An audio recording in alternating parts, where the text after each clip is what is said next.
I love to do. That's play the game of basketball. Here he comes the other way. There's your first James jam. Oh! LeBron James with no regard for human life. I'm not going to guarantee no championship. I tell you that. I'm just trying to do the best I can. Oh, blocked by James. Cleveland, this is for you. Laker Nation want their respect, and I want my damn respect too. LeBron James is now the all-time leading scorer. This is one of the long-term dreams I always had. To be able to be along my son has been one of the most gratifying journeys. The first father-son duo in an NBA game. To the cutting James. Oh, look out! The legend of LeBron continues to grow. Who else but the king? One thing I always say, don't never let somebody tell you you can't achieve something. Don't never let nobody tell you that. Well, it's going to be a movie, but we're all going to need to wait a little longer for year 23 of LeBron James to tip off. The four-time MVP is yet to participate in training camp because of sciatica in his right side. The Lakers announced that last week, and when asked for an update on James's progress with the injury before the Lakers released the diagnosis, JJ Redick, the head coach of the Lakers, said, quote, James is on his own timeline. So I want to welcome in our senior insider, Shams Charania, and also a recent Believe That award winner. Shout out to Anthony Edwards there. But Shams, you have some news on what this timeline could look like here for LeBron James. Malika, I'm told that the Lakers and LeBron are looking at around mid-November as a realistic debut for him. And so October 30th would be the earliest that the Lakers would be officially reevaluating LeBron James, but it is expected he will need at least a few weeks after that point. A source told me tonight that LeBron will be taking a patient approach with this rehab from nerve injury. And so the ramp-up process for this will be a lot of basketball shape conditioning work. Because remember, as I reported last week on NBA Today, LeBron James first suffered this nerve issue during an on-court workout in late July, early August. He wasn't able to have that normal LeBron James offseason that we're accustomed to. And as superhuman as he's been throughout his NBA career, he is turning 41 in December, and he is in year 23. So that's the timeline on LeBron James at some point in November, likely around that mid-November range. Okay, likely looking at mid-November there. Shams, thank you very much for that insight. The Lakers had said that it's going to be 3 to 4 weeks before he's even reevaluated, so now we're looking at maybe mid-November, Shams is saying here. Coach, when you're looking at what this could mean, how you would manage his season, knowing that this is a guy who's made, 21 straight All-NBA teams, how would you manage that? Very cautiously. I mean, as you mentioned, he's setting history right now. No one has ever played 23 seasons. He's 50 games shy of passing Robert Parrish for the all-time games played record. His impact, 21 straight All-NBA seasons. Last year, he did it at 40 years old, second team All-NBA. So if I'm the Lakers, if I'm LeBron, I'm JJ Redick, I'm very cautious, very careful. The Lakers, as Perk mentioned earlier, they're not playing for the regular season. They will be judged on how they do in the postseason. For them to make any noise in the postseason, LeBron James has to be available and healthy. And I'm with you on that, Coach, but where I get stuck a little bit there, and knowing that they need to do what's best for LeBron and be very, very careful, is that the West is so tight and it's so difficult that if you fall behind in those first 20 games, you're going to be playing catch-up to the point of getting to the postseason. Yeah, but that's why you got to depend and harp on your guy, your new franchise guy, Luka Doncic. And also, it's time to give a promotion, right, from the third option to the second option to Austin Reeves, right? Austin Reeves had an unreal season last year, an unbelievable season. His stats damn near mimic John Morant numbers. When you talk about going out there and being able to be a guy that can get his and create for others. So I'm looking for him to take that leap. Yeah. And it takes pressure off of them having to bring back Braun or not being able to quote-unquote load manage him throughout the course of the season. Right. Because like Coach was saying, you want him in the postseason. And with the West being stacked and everybody's trending towards this double big type lineup, we got to expect that the Lakers will use him at some forward position, center position in the postseason, and you need LeBron to be healthy. So where do you need to be then when LeBron James comes back, knowing that you cannot fall behind and risk having to be climbing out of that play-in range late in the season? Because if he needs a little bit more time, if he needs to be load managed here and there, all of that time is time you don't have. Well, LeBron is going to set the tone here. Yeah. No one's going to tell LeBron when to play. He's earned the right. He knows his body better than anybody. LeBron's going to tell the Lakers when he's ready to play. Until that happens, as Sham's talked about, well, Luka, Austin Reeves, DeAndre Ayton, Marcus Smart, these guys got to hold down the fort. They got to get off to a great start. Luka, can he build off of what he did this summer, what he showed last night? I fully expect him to. And as Perk said, Austin Reeves is coming off of a career best year last year, and now more is going to be asked of him as well. Two guys in Luka and Austin Reeves that are ready for that, but no one's going to rush LeBron James. He's going to come back, not when he can play, but when he can play to the level that he's come to demand from himself. You know who else is also ready? J.J. Redick. Right? J.J. Redick, to me, in this preseason, even when we hear DeAndre Ayton and watch him on the floor, like, he's bought in. That's him hearing the message from his coach. He's saying, I'm locked in defensively. I want to bring to the table and show the world that I could do this. I could anchor the defense at the center position. I could not ask for the ball on the low block, but actually go out here and set screens.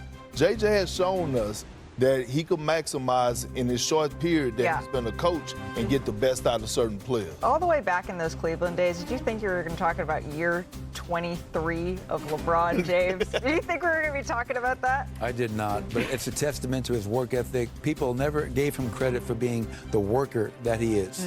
Oh, he's a great athlete. Well, LeBron has shown and proven for all the time wrong of what he's doing at this late stage in his career is truly incredible, and I hope everybody appreciates what he is doing on a nightly basis. Yeah, absolutely. I'm in the second part of my life. He's still going. Phenomenal, getting downhill, really efficient. He did most of his work in that first half, and to me, the thing is that kept me awake at nighttime was trying to guard Luka Doncic in pick and rolls. He's got DeAndre Ayton as a big man now. He's got shooters around him. Luka is back, and he's poised to have an MVP caliber season. Look, Luka came out of his mother's womb scoring buckets, right? I believe he's going to lead the league in scoring this year. But what I saw from him last night was I saw joy. You got to remember, right? It was a dark cloud over his head all last year, whether it was him dealing with the injury or whether him still being sad from being traded. People don't understand the emotions of being traded from an organization that you thought you was going to be there for the rest of your career. Right. I went through that in Boston, right? It took me a half a season to get over that while I was in Oklahoma City. And so Luka is happy. He has some pieces that he actually wanted and helped recruit it. I expect him to go out there, and I expect him, one, to lead the league in scoring, lead this team, put this team on his back, and also fill up the stat sheet and win ball games and help this team get back to where they're trying to go. And we know as far as in Laker Nation, Laker fan base, that's winning the championship. So you see an in-shape Luka. You hear Perk talking about his joy. And you said over the years, even when you weren't seeing that, it kept you up at night. What exactly made it so that he was a part of those nightmares? Well, his ability to see the floor. He's big, he's physical. He keeps defenders on his back. And now he's got DeAndre Ayton. And you can see last night, they're creating their chemistry. I have a couple of plays that really illustrate how effective Luka is in the middle of the floor. Ayton's going to set this pick and roll. Luka's getting downhill. He's done his job, committed two defenders. Ayton getting on the rim for an easy pass, lob dunk for Ayton. This, Malika, is the very next possession. High pick and roll, way up the floor. If you're not up the floor against Luka, he loves the pull-up three, 4 of 8 from threes last night. And to me, this last play really epitomizes how effective he is. He's going to come off this double drag, and Luka is always using his eyes to sell lies. He looks at Ayton, forces the defender to come in. Once that defender commits to the paint, he finds the shooter. And if you're a shooter playing with Luka Doncic, have your hands ready because you're going to be wide open. Used his eyes to tell lies. That's a Perkism right there. Michael Malone, catch it on quickly. Sure. Well, if that's what you got for Luka, then I'm very curious to see what you have here for Cooper Flagg. Because coming up here on NBA Countdown, is LeBron James. But this Mavericks team, it doesn't have time for Cooper to make these like rookie mistakes or ease his way in here. They are trying to win now. And as you know, that's unfamiliar territory for most top picks. Just 5 #1 overall picks have scored in the postseason in their first year in the NBA. That's in the lottery era. But wait, can I give you one more number? I'm all for it. All right, one more number. Cooper isn't being asked to just step and contribute. You know this, right? The Mavericks, they tried out their jumbo, enormous starting lineup here in the preseason against the Jazz. 6'9", Cooper Flagg, he was playing point guard. So, Coach, why do you think that Cooper, we laid out all the numbers, is up for the challenge at just 18 years old? Because he's every opportunity, every challenge, he's faced it head on. Yep. High school, at Duke, Summer League, against the USA national team. He's not afraid of a challenge. And I think after this season, that number is going to go from 5 players, Malika, to 6 players. He's too good of a player. And I have a couple of examples just to showcase all the versatility. And it's not just offensively. Here you can see he's defending, he's reading the passer's eyes. He's going to get in the passing lane, force the turnover.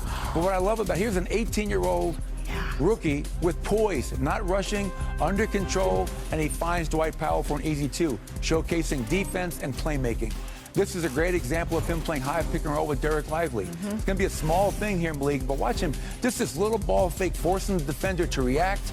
That gives him all the room and airspace and separation that he needs to come off the screen and roll and knock down the pull-up 3 with great confidence. And then let's talk about their defense. Perks talked a lot about defense with Dallas. Yep. P.J. Washington gets a great block shot. D'Lo is going to make the pass here, but watch Cooper Flagg on the far lane, sprinting, getting out in transition, on time, on target pass by D'Lo, gets Cooper Flagg in stride. Once again, 3 great examples showcasing all of his versatility. We're expecting big things from Cooper Flagg this year. Absolutely. Well, Defense is why they made the trade. Coach, I appreciate that beautiful, wonderful breakdown, championship breakdown from a champion. Look, you can have this for this year, but I love a list, right? In this list, we have NBA ranked 2025-2026 on ESPN.com, right? And I want you to look at Cooper Flagg was ranked 52 on this list. By the time the season is over, I have him ranked, let it keep going, bam! Right there. He's going to be a top 25 player in the league. Why? Because I know he's a young player, the youngest player in the NBA, but he has an old soul, baby. His IQ is there, right? His playmaking is there. His rebounding is there. And most importantly, his versatility defensively, being able to play 1 through 5 on the defensive side of things is really going to help elevate him. And like you said, being able to get out and transition as well and get those easy buckets. I have him picked as my rookie of the year.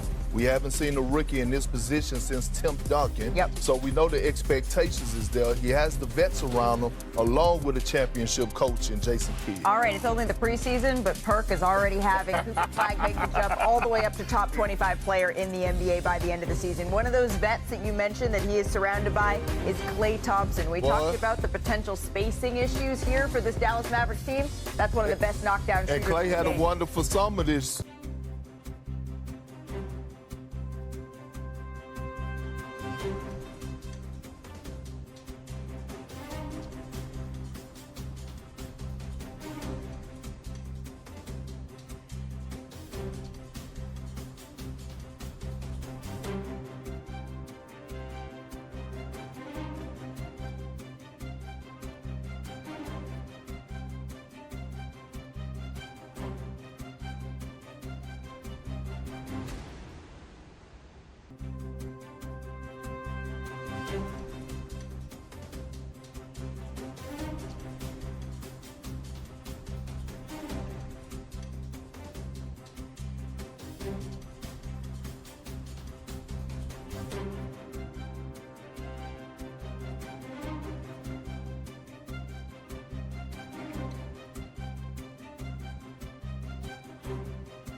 you.